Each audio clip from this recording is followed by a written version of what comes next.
Well, good morning, everybody. Hello there. All we need now is you, and we are ready to launch your fall and your future career that you're going to have here at the Jindal School. It is delightful to have you here today. Thank you to all of our incoming students who will be joining us this fall. Thank you to all your families that are joining us as well. We hope that this webinar will help address all of the issues that still linger so that we can have you ready and excited about joining the Jindal School of Management this fall. We have a marvelous team that is joining us today, and I'm really excited to have my colleagues across campus be a part of this conversation today. So let me introduce who these folks are. Some of these folks you've seen in other webinars, and they are great experts and resources and people you're going to know throughout your experience here at UT Dallas. Josephine Vita, who is our director of our International Student Services Office. She's been conducting great webinars around immigration and concerns around I-20s. She's meeting with students weekly. She does a great job. Dr. Lee Aubrey is here, director of our Student Health Center. She conducted a great webinar yesterday all around issues of COVID and TB testing and healthcare in America. She's joining us today to answer some questions. We also have Mariah Phipps here. Mariah leads our emergency management operation here on campus, and she has been a great facilitator in helping to keep everything safe and all of us COVID smart as we've moved through the last 16 months. And then, of course, we have Angela Howard, who you may have met before on previous webinars. She is my go-to person here in the Jindal School around academic issues. So thanks again for joining us. We are going to try and attack all these issues, and we encourage you to please put your questions into the chat because there'll be plenty of time at the end to address those individual questions. So let's look at today's agenda. It's pretty robust. You'll be amazed at what we're going to try and cover in this short period of time. But before we hit that agenda, first of all, I want to thank all of our students. You guys have just been amazing in getting yourselves registered for classes this fall. I guess this is one of the silver linings about COVID is that we've been able to register all of our international students before they arrive, which means when you arrive, all you have to do is just get ready for class. So in this webinar today, we're going to address arriving in Texas. What does that mean around airport pickups, temporary housing, even the weather, because we got weird weather here in Texas. We're going to talk about maintaining your health. Health is a global issue. It's of our primary priority here at UT Dallas, and we want you to understand everything around quarantining, TB testing, COVID, all of those issues that I know are important to you and your mom and dad that I hope are watching this webinar. We're also going to talk about immigration and orientation issues because there's still some questions around when to arrive, how late can I arrive? How do I report my immigration status once I arrive?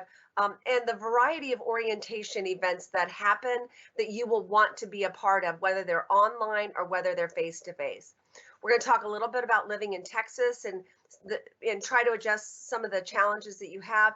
And then, of course, we want to reserve a little bit of time at the end around academic issues, because there could be some of you that have run into some challenges around registration, or maybe you're waitlisted for a class. We want to be able to address those issues as well.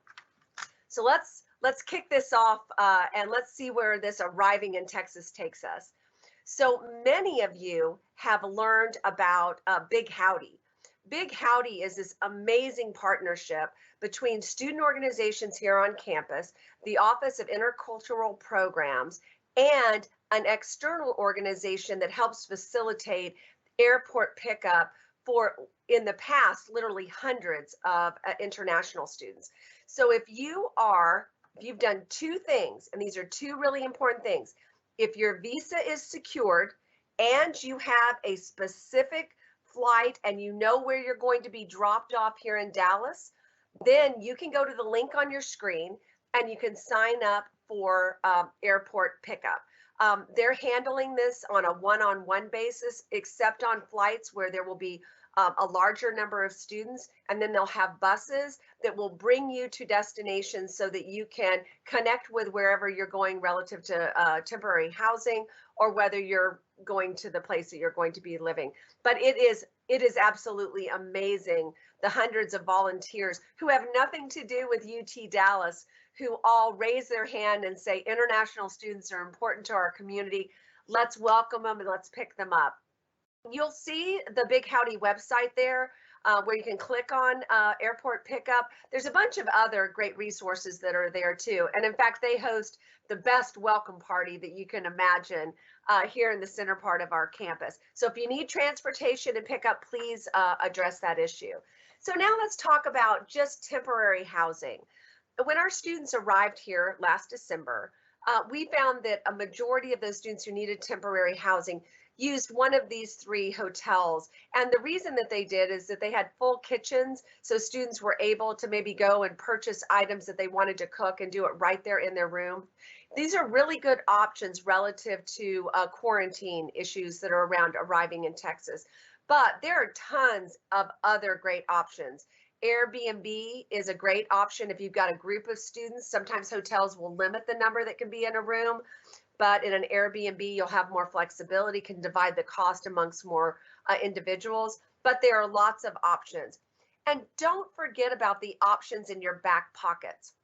If you get on LinkedIn and you kind of tour around LinkedIn and looked for alums of your undergraduate institution that are also here, then you're going to find perhaps a lot of great people that may be willing to host folks for temporary housing. Don't forget about the WhatsApp groups, the Facebook groups, the UT Dallas groups that are forming online. There are going to be people that are looking for roommates. I was actually out on one of those main websites yesterday and saw oodles of individual rooms to rent and that kind of stuff. So don't forget about family that might be here. Don't forget about friends of family. Don't forget about organizations, student organizations. There are a number of opportunities where you can link with people for temporary housing. So what are you going to put in that suitcase, folks?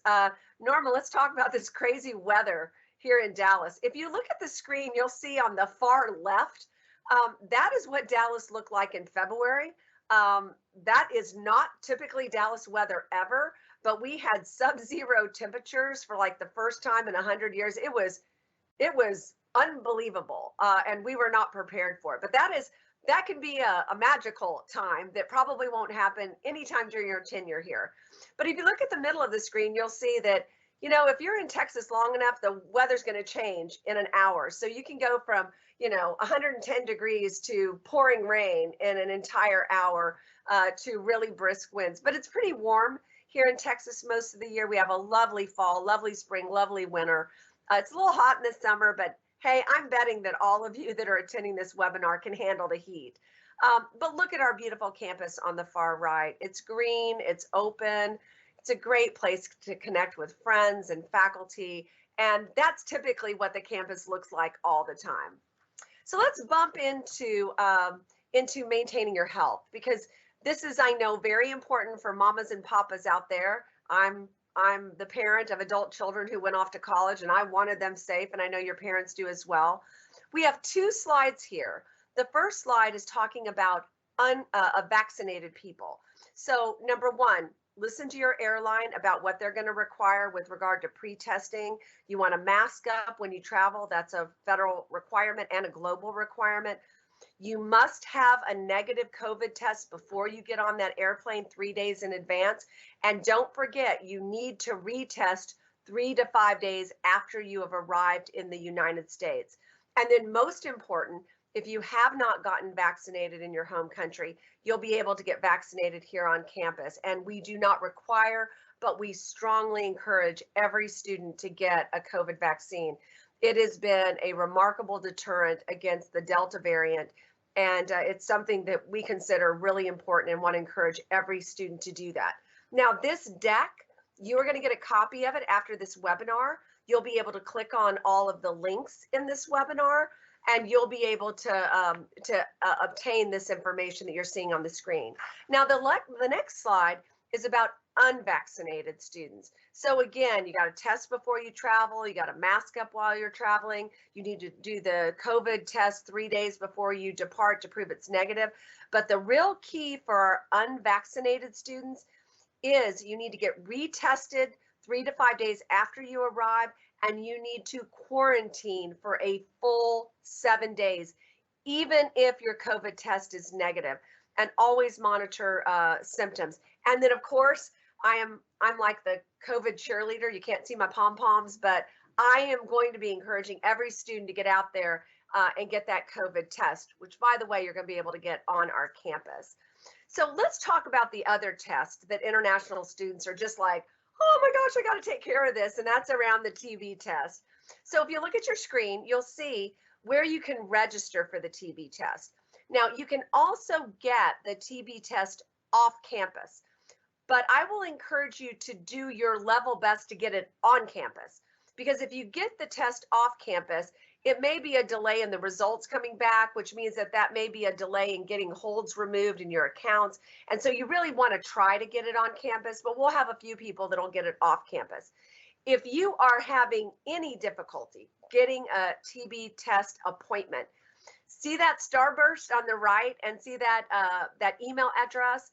Send an email, and Dr. Lee Aubrey and her team are going to make sure that they get you taken care of and get you an appointment and make that TB test happen.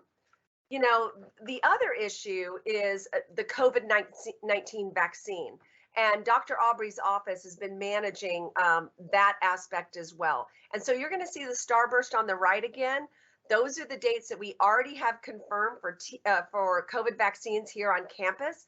We are securing information from all of our incoming international students about the day of your arrival and if you're going to need a shot. So we are collecting that information so that we can prepare to have even greater accommodation for those vaccines if we need that. So again, it's not a mandatory requirement, but it is strongly encouraged. Many of you may arrive in the US already having had a COVID vaccine, and that's fine too. What we do want you to do is to report that you have been vaccinated. And you will see the reporting tool link that is on your screen. And also, if you want information on where you can get a COVID vaccine, and this may surprise many of our students and families that are watching, you can really just about go anywhere in Dallas to get a COVID vaccine. You can go to a local Walmart. All of the drugstores have it. It is readily available everywhere, but we're also going to make it available here on the campus so that those of you without transportation will be able to access that shot as well. Now, I want to bring Dr. Aubrey into this conversation in a second because we're going to be talking about the mandatory student insurance that is required for every student. So Dr. Aubrey, the number one question that I always get asked is, do I have to do it? How do I get charged for it? And what in the heck does that insurance cover? So Dr. Aubrey, can you talk about that for a moment? Sure. So all very good, relevant questions. So first one, do you have to do it? It is mandatory that you have medical insurance coverage while you're enrolled at the university. However, if you are not interested in the university insurance, there is information on our website that will allow you to waive. But it's very important to look at the requirements to waive for the medical insurance. If you have questions about a plan and not sure if you need to purchase it, don't purchase it yet. Call our office. Somebody can review the plan before you even spend all that big money on it to make sure that you're getting the most accurate plan that's going to meet our requirements. So if the plan meets the requirements, you will not be billed for the medical insurance. If you decide to opt in and take our university insurance, it will be billed to your tuition. So you'll see it on there. You will have a deadline through the bursar's office to get that taken care of. And once that's done, the biggest perk is if you come to the health center, everything is covered at 100%. You will not have any out-of-pocket costs, but it is a very, very excellent plan. It is sponsored by Blue Cross Blue Shield. It's very similar to the plan that we have through the university. Excuse me. I know you have a ton of questions about co-payments. What does it cover? Can I use it off campus?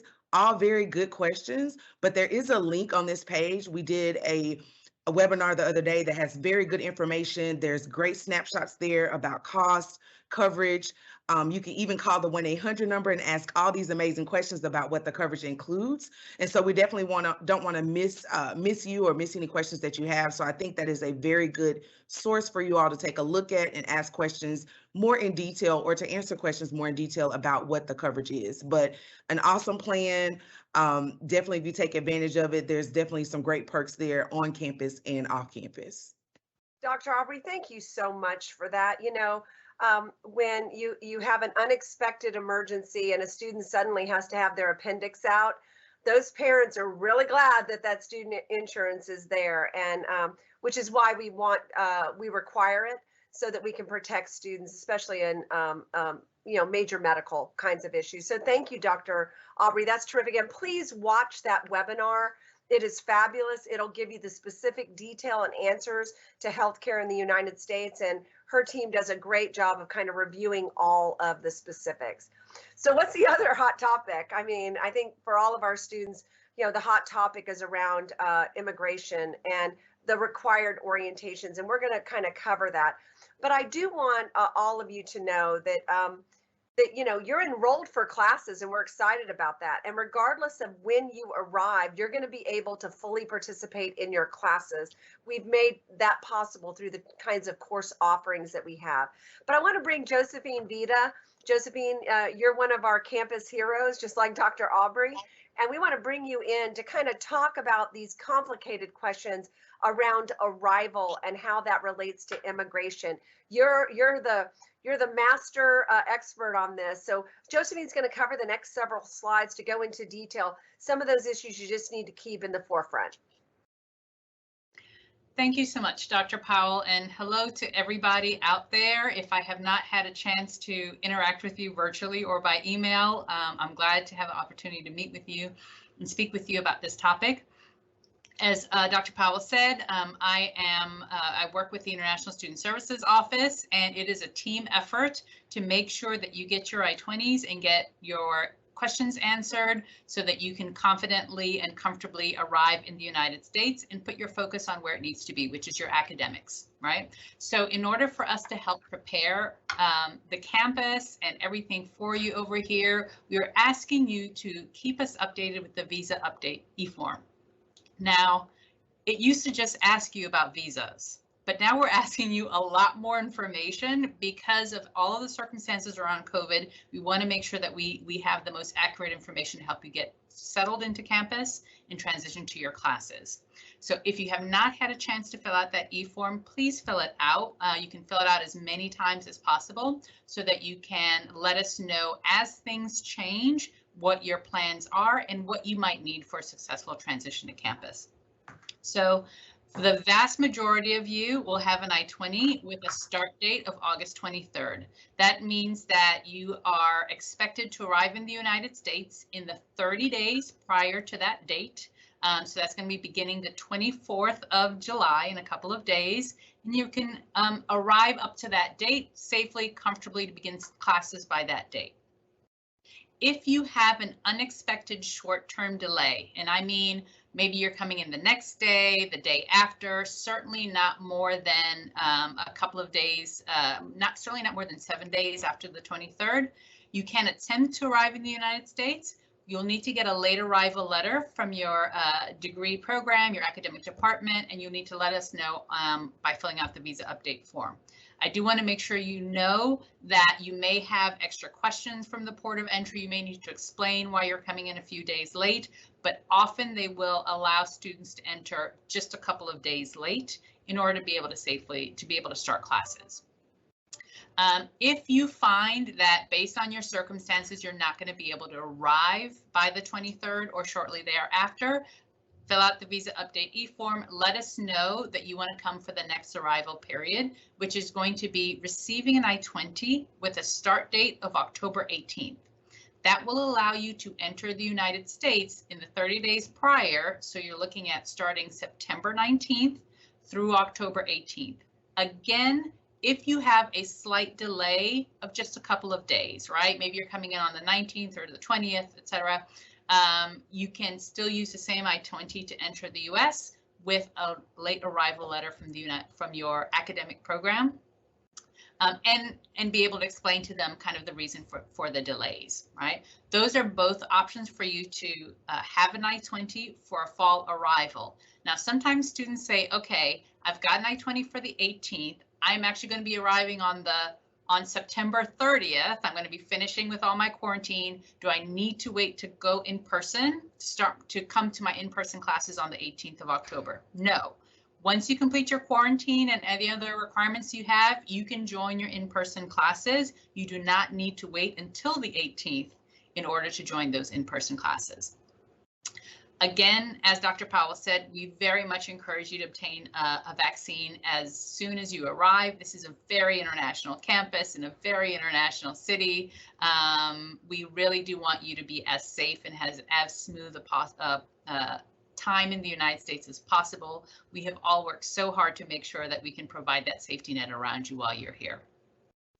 So let's go into, Norma, if you don't mind, let's go into the details of how you fill out the visa update e-form. So many of you, actually all of you who have an I-20 should be familiar with how to log into iCommet and kind of navigating it, but I'm going to cover a little bit to make sure that you know some of the next steps after you receive your I-20. When you go to the left-hand navigation bar on iCommet, right, you'd be clicking prospective students just as you did in order to apply for your I-20 in the first instance. And you're going to see some tiles over there, right? So the new Admit F1 student is the one you used to get your I-20. And I also want you to note the tile that says New Student Check-in. I'm going to go back to that in a few minutes. Right now, we're going to delve back into the new Admit F1 tile in that prospective student section of iCommet. So after you select that, you're going to see the steps that you should be familiar with from the I-20 process. You have step 1, which says requesting your UT Dallas I-20 and all the forms that you filled out in order to apply for your I-20. Underneath that is step 2, which is information about what happens after you receive your I-20. Visa update is going to be that first option underneath that section. Go ahead and click on that and it'll take you to the actual e-form where you can enter your information. Now, when you first open it up, it's going to just have a few questions in there and it's a conditional form. So depending on how you answer the questions, whether you've received your visa, whether you're still in processing, whether, whatever the circumstance are, different questions are going to come up that are specific to your situation. We ask you again, fill it out, let us know where you are with your processing. We're really keeping an eye out on things. We've been so encouraged that so many of you have been able to get a visa in the last couple of weeks. We have been monitoring the housing situation and transport. So all the information you give us allows us to communicate and work as a team on campus to prepare for your arrival. So please fill it out. If you haven't done it yet, do it as soon as this webinar is over. If anything changes afterwards, fill it out a second time so that we can know what's going on. All right, so let's go on to the next slide. If you remember earlier, I mentioned about the new student check-in tile that was on the earlier section of iCommet. After you arrive in the United States, it's really important for you to check in with the ISSO. It used to be in person, right, and would happen a lot at orientation. We have now transitioned much of that check-in process to iCommet so that it's faster and easier for you to get the information to our office, even while you're meeting your quarantine requirements. So when you select that tile for the check-in, it'll take you to this page. There's only going to be one option. It's called Immigration Document Verification. You're going to hear ISSO advisors talk about IDV, right? Have you done your IDV? Have you submitted your IDV? This is what we're talking about. We're going to ask within the first 48 hours after you arrive, you upload a copy of your visa, your I-20, which you should have signed, and then your I-94, which is a form you're going to be able to print out after your arrival, okay? We want to be able to go ahead and let DHS know because they're waiting for us to tell them, yes, the student has arrived in the U.S., yes, they reported to our campus as expected, and we are reporting them as our UT Dallas student. We have a limited time to do that, and we want to be able to do that so we can also, again, tell your professors and tell the health center and tell everybody this student is here, right? They have safely arrived. Now let's get them oriented and ready for their classes. So those are the two things I want you to keep in mind in terms of iComment. If you have any follow-up questions, I'm sure many of you are familiar with Derek and Berkeley, who do the chat groups several times a week and to do appointments. You can also always speak with me. I have webinars every Wednesday morning between 8 and 9. So I'm going to pass things on to Dr. Powell, who's going to take us on to the next bit of information. Wow, Josephine, that is really critical information. Thank you so much for going over that in detail. And I encourage all of you to go and visit those other webinars that they hold weekly. They do a great job of answering individual student questions. And we know there are times where the question is really unique to you and you need that very personal answer. So let's go on to the next slide and let's talk about orientations. We're really good at orienting our students and we do it a number of ways. So the first thing that you are required to do and that you already know about is to have gone out and watched those pre-arrival modules. Those are going to be available and you're able to get them through Blackboard eLearning through August the 13th. They cover all kinds of important topics that as a newly arriving student that you should consider. So that's number one. You want to do that first, the pre-arrival modules. And then you need to attend either the on-campus face-to-face international student orientations or the online international student orientation. Now, right now, if you look at the site, there are 4 opportunities for the on-campus face-to-face orientation. August the 3rd, August the 6th, the 17th and 18th. The 17th and 18th are no longer available, they're full, but the 3rd and the 6th are open. If you are arriving after the 3rd or the 6th and you haven't signed up, then you need to do the second option, which is the online option for orientation, and just choose that and do it at your convenience. We realize that so many of you really want to do this face-to-face, and there'll be a lot of opportunities for face-to-face if you end up in the online. So don't worry about that. The important thing is getting the critical information from the Intercultural Programs Office through orientation. So it's important that you do that. The second orientation that you will attend is virtual, and we've done that intentionally because we have students arriving before classes start and we have students arriving after classes start, and we wanted to make sure that we included everybody. So you're going to want to attend the Jindal School orientation for graduate students. It is on August the 19th at 2 p.m. Central Standard Time, and you'll be able to get a link. You'll be able to actually register for it and then just attend that virtually. And please have your families join us. We'd love for them to be able to meet our team and learn about the Jindal School and where their students going to be spending the next couple of years of their life. So please have them join us. The third orientation is your degree program, and it will follow the virtual one that we are doing at 2 o'clock. It will be immediately after that. You will get a link to that. You'll have an opportunity to review the degree plan. You'll learn about the student organizations and getting involved once you've gotten here, and you'll have a chance to connect with some really important people in your degree program. So make sure that you check kind of all of those boxes. So what's the next box that you need to check? Well, it's something called the comment card. And so you're going to want to get one. You see an example of that in the top right-hand corner. That happens to be T-Mock. He's a school mascot. That's Comet spelled backwards. Once you get here to UT Dallas, you're going to find out that we have a history back to the space industry. So everything is about galaxy and foreign spaces and comets. And so a T-Mock is our mascot. But you'll want to get a comment card because that is your ticket. And the way that we track a lot of things, if you go to events, sometimes you have to scan that card because they want to know that that's a student coming into an event. You're going to need it at the library, the health center. You're going to need it in a lot of different places. And the other thing I just want to hit on real quickly is the difference between your UTD ID and your NET ID. Your UTD ID, identification, it is a combination of numbers, digits. And it generally starts with 202. It's a long series of numbers that identifies you. So when you're working with an advisor, or you're working with the bursar, or you're working with the registrar, or they often will ask you for your student ID. It is on your comment card. The other number that you often get asked is your net ID.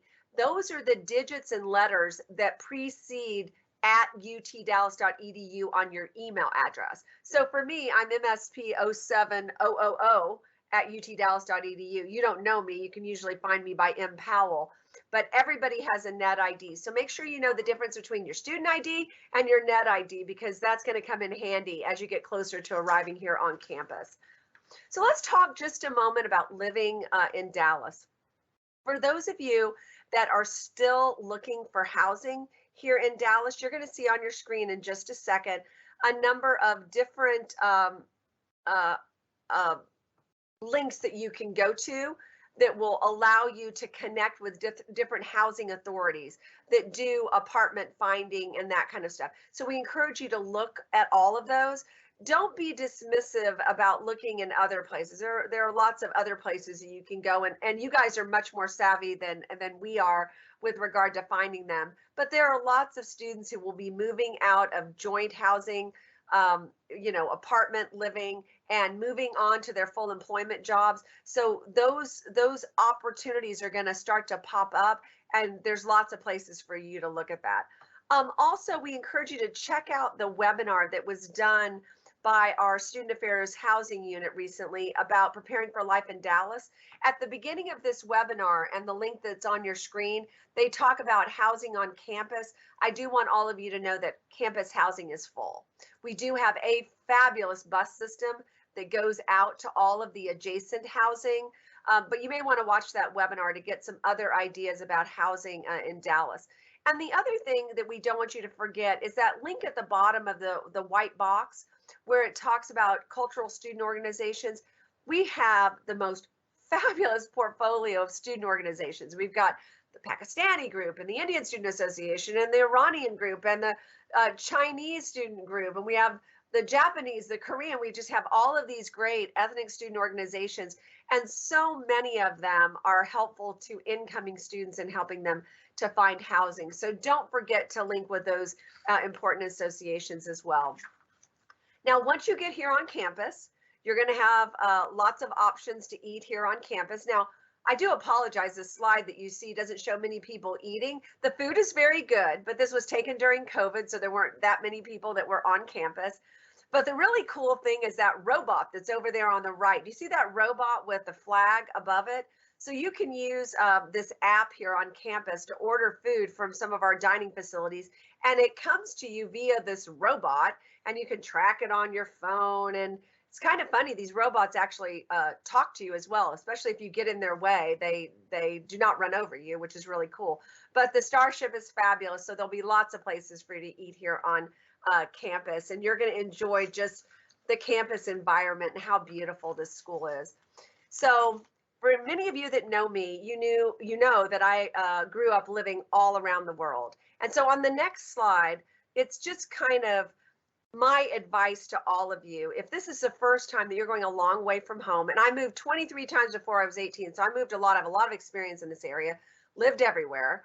You've got to do a few things to help you get settled in. So I encourage you to kind of look at these steps. For most of our students, you are already using English, so that learning the language basics is not an issue. But if you're coming from some countries where English is not a primary language, you will want to familiarize yourself and be really comfortable with it.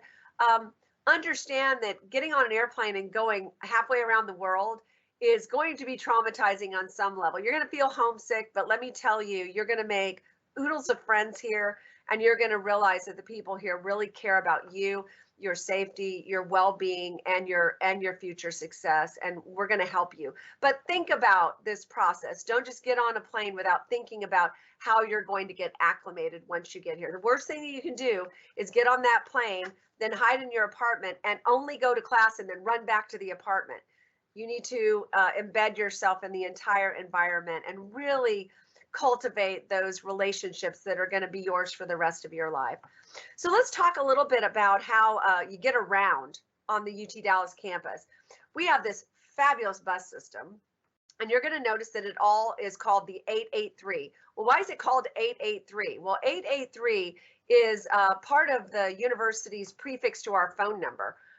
So if you dial, like if you were dialing me, you would dial 972-883 and then the rest of my phone number. So the bus is called the 883 and it has a fabulous route. It's free of charge. You need your Comet card. So that's the way that people get around to adjacent apartments here to campus, and they operate on a real regular schedule. Also, you guys are more hip than I am, but lots of Uber use and Lyft use. So those are options that are also out there. And I just want to reiterate, we've got the most amazing police department here on campus. You'll see them everywhere in their golf carts and on their bicycles. And they are really terrific, and they love to get to interact with the students. They are very responsive, and our entire police department just does a great job of keeping our campus safe. So I hope that you'll stop one of them, introduce yourself, and say hello. Now, if you haven't done the next thing, you absolutely should do it. And that is doing a virtual tour and really understanding what it's like on campus.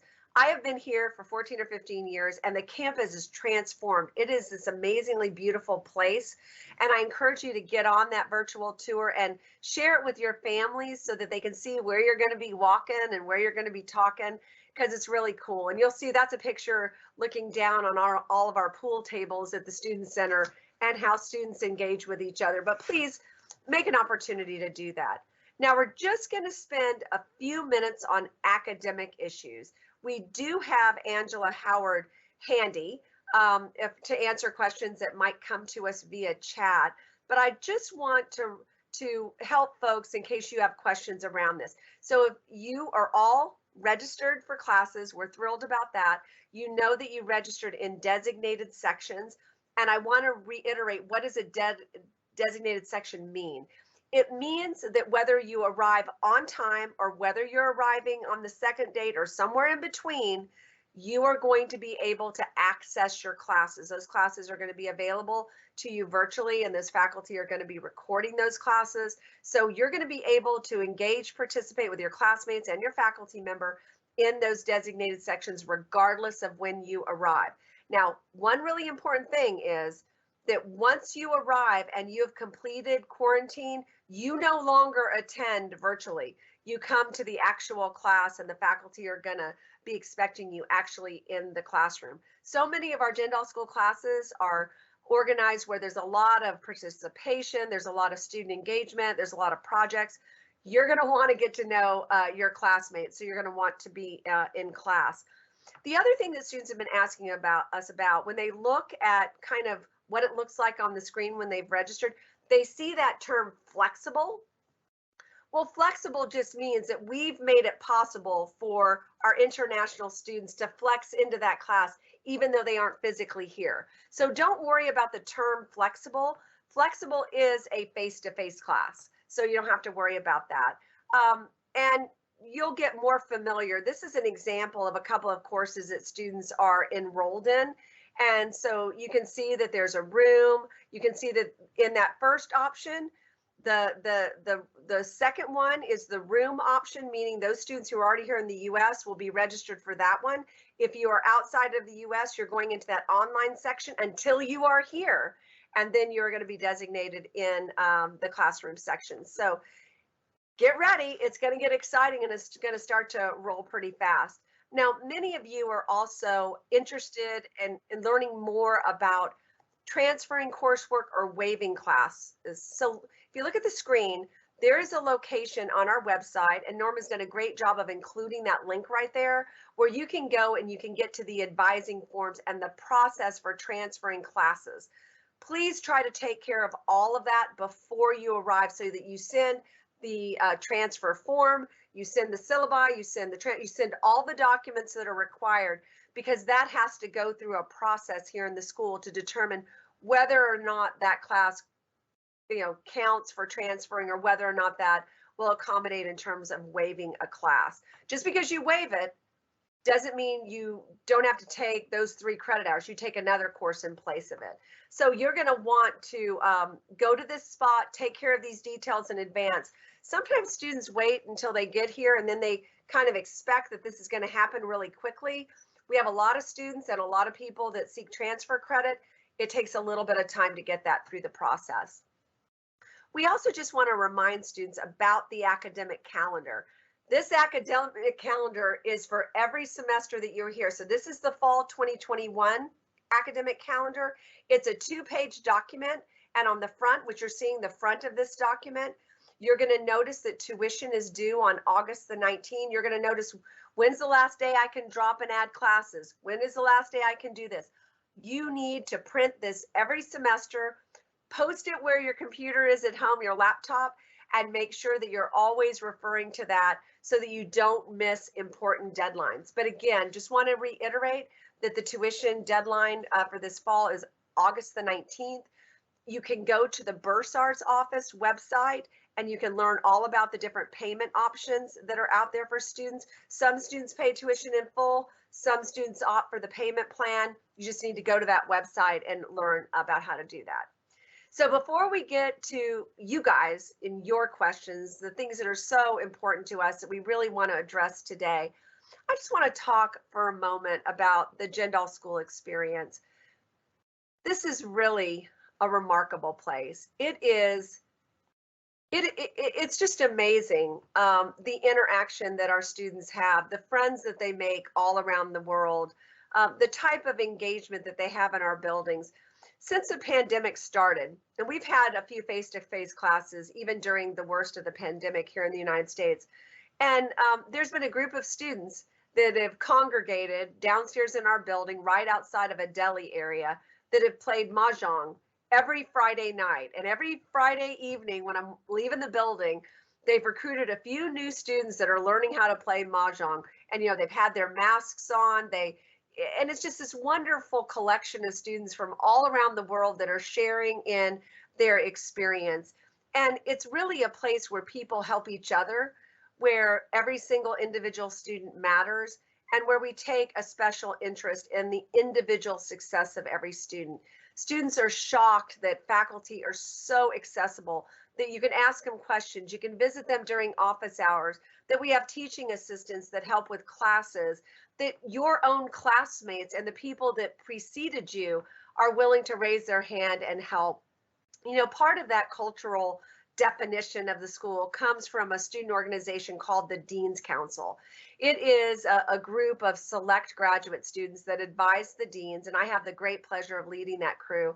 We run this annual what we call the Owly Awards every spring, where we recognize all of these great student organizations. We have 81 student organizations here in the Jindal School alone. The university has over 300. We have 80 of those. And the Owlies is this great opportunity where we bring everybody together and we celebrate leadership and service, and we celebrate excellence. And it's just a wonderful tradition at the end of the year that really exemplifies the Jindal School experience. And how does that perpetuate itself? It perpetuates itself because the students that are ahead of you will welcome you, and then you will welcome the students who come behind, and you get to be part of this amazing global experience here at the Jindal School. And here's just a few pictures that kind of capture that experience. So what are you going to do if you need help after attending this webinar today? You're going to look at the tiles on this screen. You're going to be able to see it because we're going to send everybody that registered for this webinar, we're going to send them the deck. We're going to send them an email, and you'll be able to click on any of these links so that you can ask the right people the questions that you have. You know, the JSOM GR advising gets you to advisors who can answer questions. The live chat is always available during regular office hours from 8 to 5, where we address questions.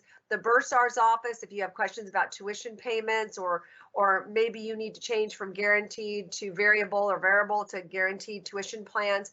The Career Center is fabulous. They have a live chat as well where you can connect with career counselors. And then, of course, your academic degree programs. They are the central place that every student should start the process of getting answers to questions. You want to personally know your program director and your program support person.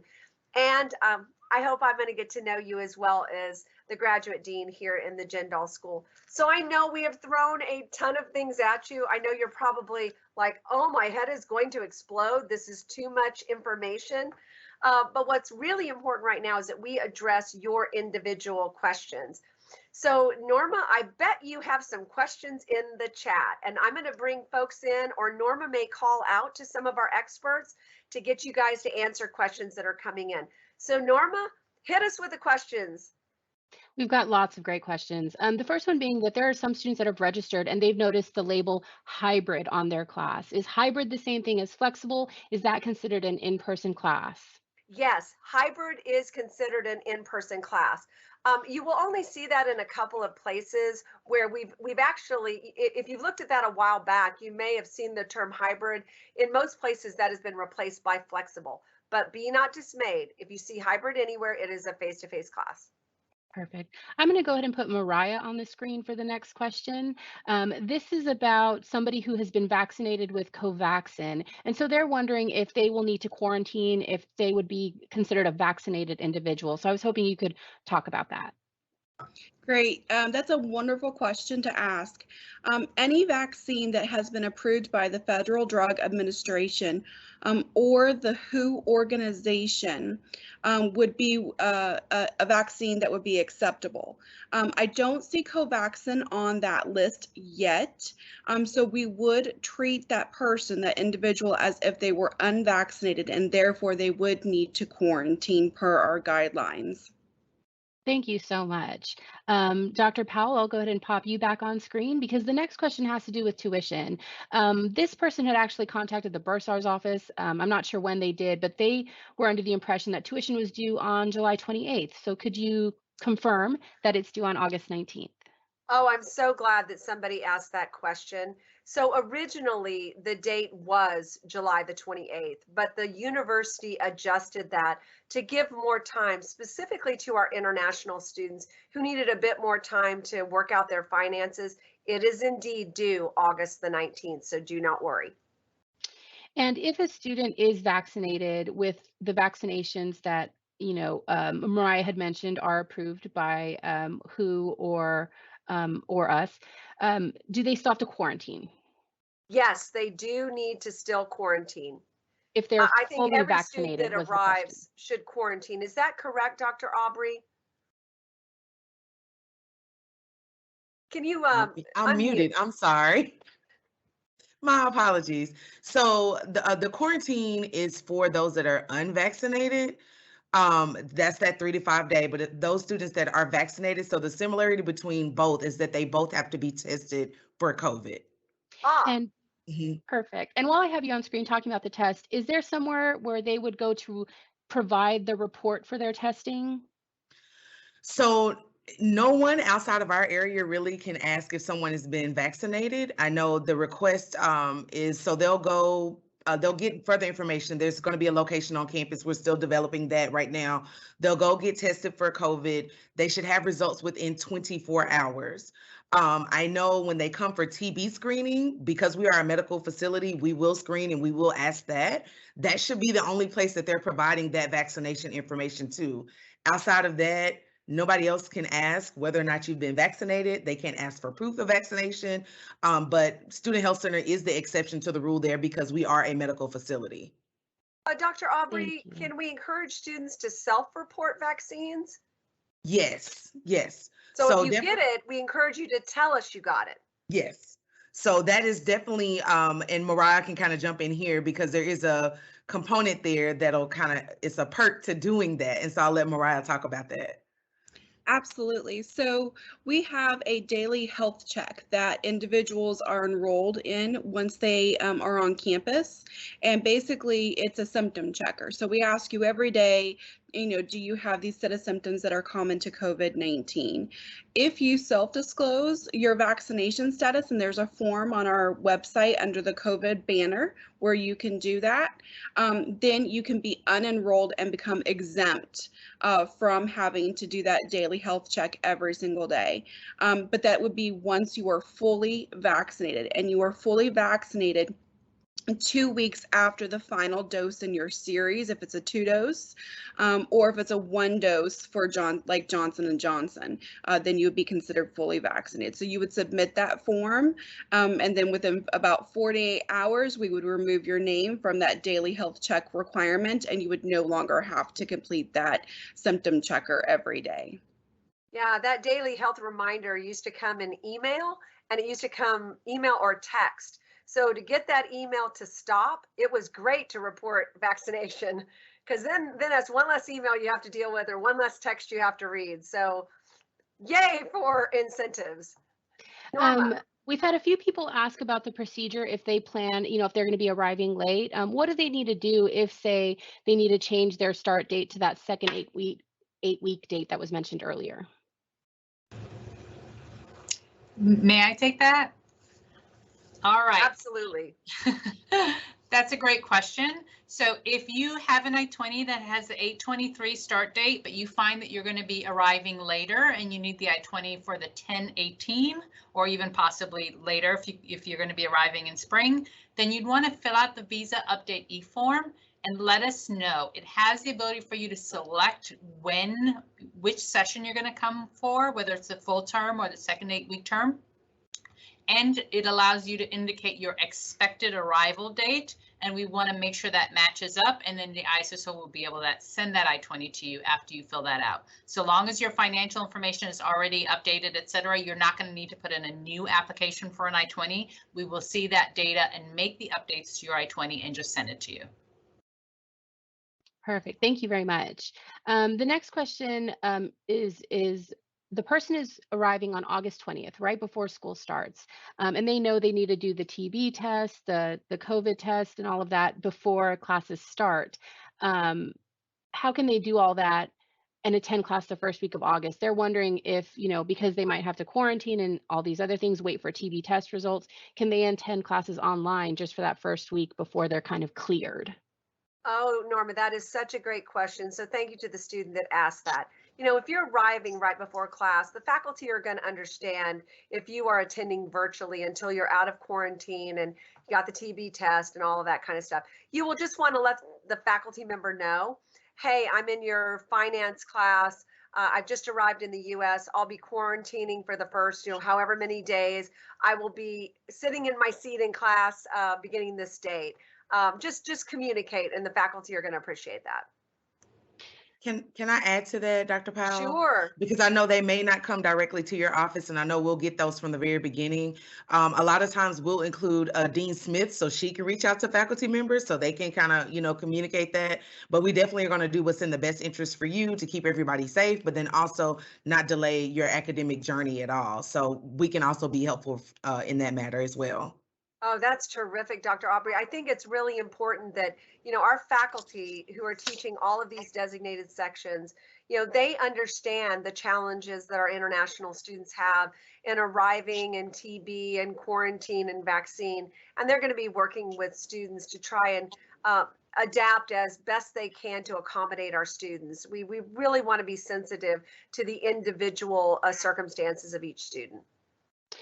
So we talked earlier about what flexible means. We talked about hybrid. We have somebody who's asking what traditional in the course mode area means. Okay, so a traditional class is not likely to be a designated class.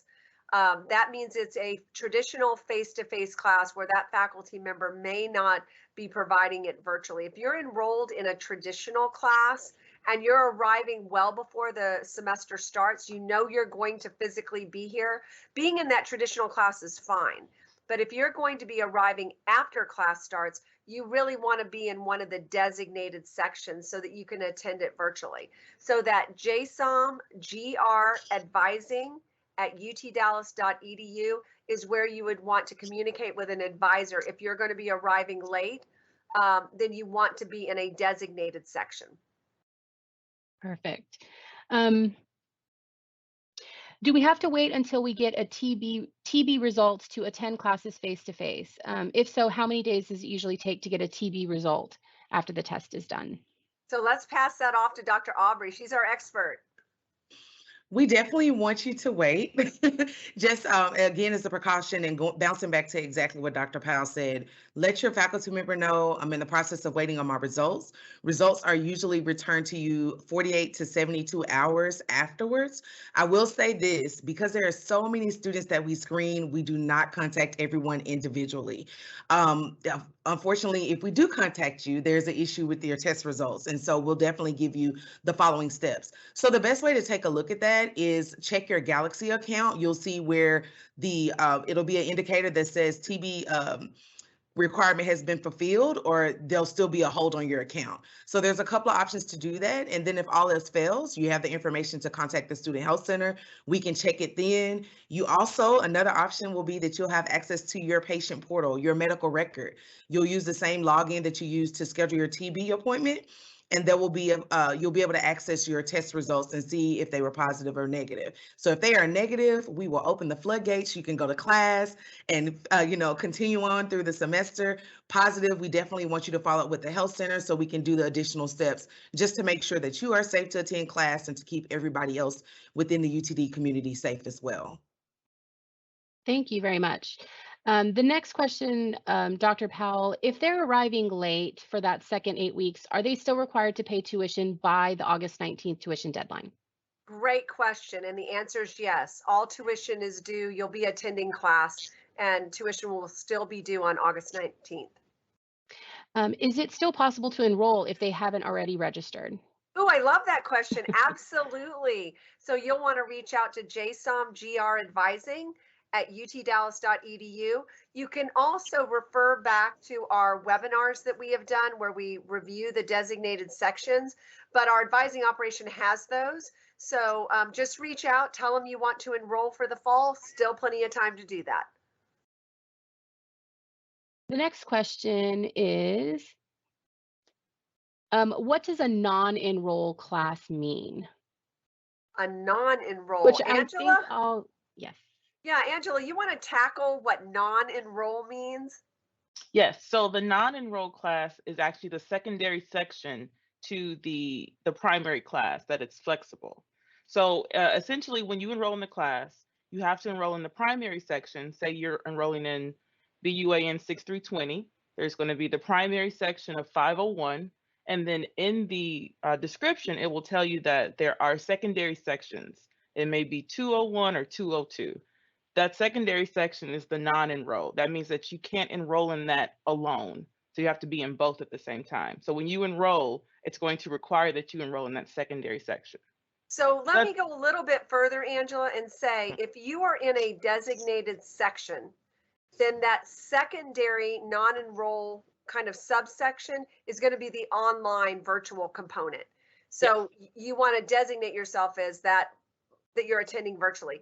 It can be switched after you arrive in the US and you can be in the face-to-face section. Right. But it just means you can't enroll in one of the subsections. You have to enroll in both. It's a little complicated. The next question is going back to the payment deadline that we talked about being August 19th. There's been a little bit of confusion. If somebody has a scholarship, is the payment deadline a little bit different? So if you have a scholarship, and that means that your file is marked and you have a little bit more time to make that payment. Okay, perfect. Thank you. So we're approaching 9:30.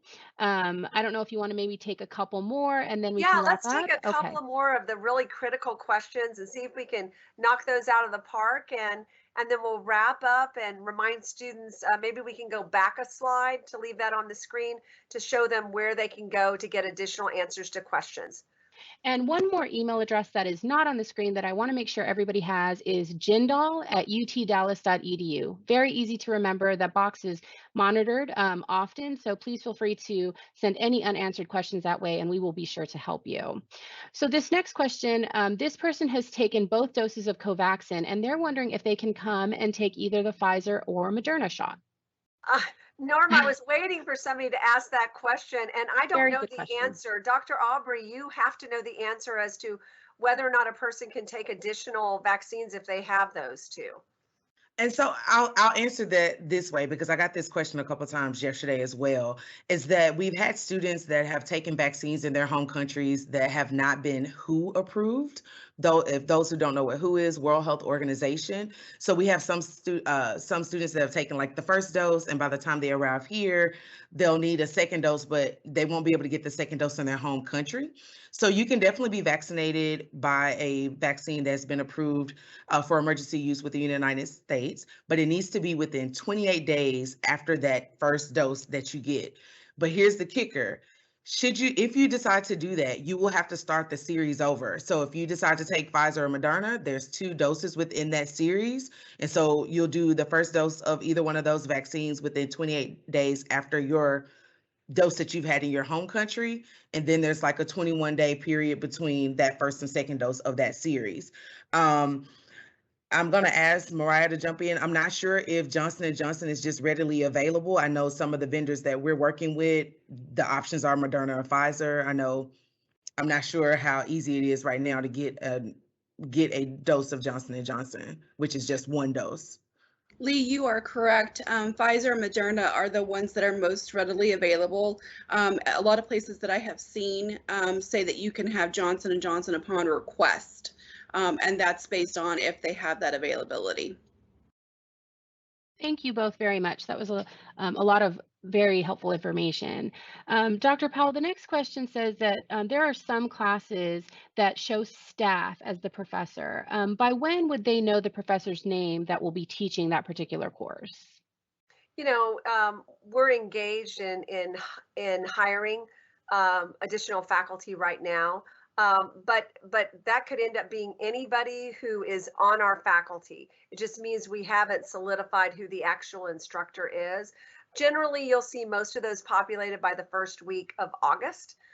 So you'll know who the faculty are that are teaching that class. But don't be dismayed by the term staff. That's pretty common on any university campus that you're going to see that they haven't been designated yet. So I wouldn't worry about that. We're gonna provide a top-notch faculty member who's going to teach that class. Perfect. I'm going to bring Josephine onto the screen because we have an I-20 question. This person is asking, can we select the option for fall 2021 second 8-week for their start date if they're applying for the I-20 for the first time? Yes, you absolutely can. You don't need to start with the 823 and move backwards. If you know you've got your visa, you know you're coming for that second 8-week term, absolutely request that in the first instance. Perfect. Thank you. Sure. And then I do want to remind everybody, because I've seen it a few times in the questions, we are recording this session. We will upload it to our YouTube page, but we will also send a follow-up email to everybody that we invited with the PowerPoint and the recording. This person is asking, do we need to carry proof of childhood vaccinations with us to the U.S.? Oh, wow. Great question, Dr. Aubrey. I always suggest yes. The reason why I say that is because anything can happen, whether you're applying for a job, an internship, maybe you're receiving care off campus. So it's nice to have that handy when they start asking those questions, and you may not know that off the top of your head. So it's nice to have a reference. And then if you'd like for us to have a copy of that, please feel free to log into the patient portal. This is the same link you use to schedule your TB screening, and you can upload that. So then it becomes a part of our file. And then maybe, that way you don't have to carry it around as much. You can just kind of log in and get that electronic version. But it is very helpful. Again, in case you forget something or there's a date that you need off of there, it's nice to have that handy so you can share that in situations which permit needing that information. And I'm going to go ahead and keep you on screen, Dr. Aubrey, because I have another question about the TB test. If we're arriving late and are not able to take the TB test before the first day of classes, will it result in the cancellation of all of our enrolled courses? It will not. We definitely understand the situation that's going on right now. However, we don't have those dates readily available because we're working with what's happening at the beginning of the fall semester. But once we have a better idea of when the individuals are arriving, we'll have some information shared with the students on how to register so you can get that TB screening. Some students are arriving in other cities, other states, and so we definitely share information of contacting the local health department or a local facility there that will offer it. But by no means will your classes be canceled. Again, we definitely want to make whatever accommodations we can so you are allowed to attend class. But as that time frame gets a little bit closer, we'll be able to provide more information. Thank you very much. Dr. Powell, the next question is, if somebody thinks they're arriving late for the second 8 weeks for that October 18th start date, do they still enroll in those designated sections where they're taking classes the entire semester, or are there specific classes for that second 8-week session? Wow, Norma, that is a fabulous question. So our courses are semester-long classes. So that means you enroll and you start classes virtually with us on August the 23rd, and then you join us face-to-face in the classroom after you arrive in the middle of the semester. There are not second 8-week classes. So there are not classes that are only 8 weeks beginning in October and ending in December. Our classes are 16 weeks long. This is a 16-week semester. So you will want to enroll for the full semester class. Join us virtually until you can get here face to face. And then the last question I wanted to ask before we wrap up, we have a few people asking if we're fully open. Can they go to the library? Can they go to the rec center? What will be open in the fall? Wow, that's a great question. Thank you for asking it. Yes, we are going to be fully open. There will be students everywhere, the library, the student center, the student services building. There will be a ton of students all over the Jindal School of Management. Yeah, we are fully open. Now, most of our international students don't come with a car or get a car, but our parking lots will be full. So there will be that mad dash competition for getting the better parking spot. Thankfully, I come early in the morning, so I don't have that problem. But yeah, it's always fun to go in the parking lot in the middle of the day. Perfect. Thank you. Well, I did remind everybody in the chat that they can email us at jindal@utdallas.edu, and we will be happy to answer any unanswered questions. But I don't know if you have any closing remarks. Yeah, thank you, Norma. First of all, I want to thank all of our students who have enrolled in our classes and who are coming, whether you're arriving on time or late. I want to thank your families for supporting your decisions to advance your life and your career. I want to thank our collaborative team. We have the best team here at UT Dallas, all working together to work out all of the details and make your transition here as easy as possible. And so thank you to my colleagues who've joined this webinar today. I think the other thing that I want to say is to the students and to the parents that are out there watching this webinar, you know, we want your student and their health to be of utmost importance to us. We want you to travel safely, wear that mask, carry your disinfectant wipes, be really safe in your travels here, and get excited. This is a time to launch your future, and there's no better time than the present to advance what is going to be impactful in the rest of your life. And we're really honored and delighted that you've chosen the Jindal School as your destination school. So if we can help in any way, please do not hesitate to reach out. We never tire of the endless questions or emails. We're really here to serve you. So be in touch with us. Folks, it's coming fast. I cannot wait to see your faces in the hallway. I can't wait to meet you personally and help be a part of the next several years of your life. So thank you for joining us today. We'll be sending out an email with a link to this recording as well as the deck. If you have any questions, don't hesitate to reach out to the team. And in the meantime, be safe and be well. We'll talk soon.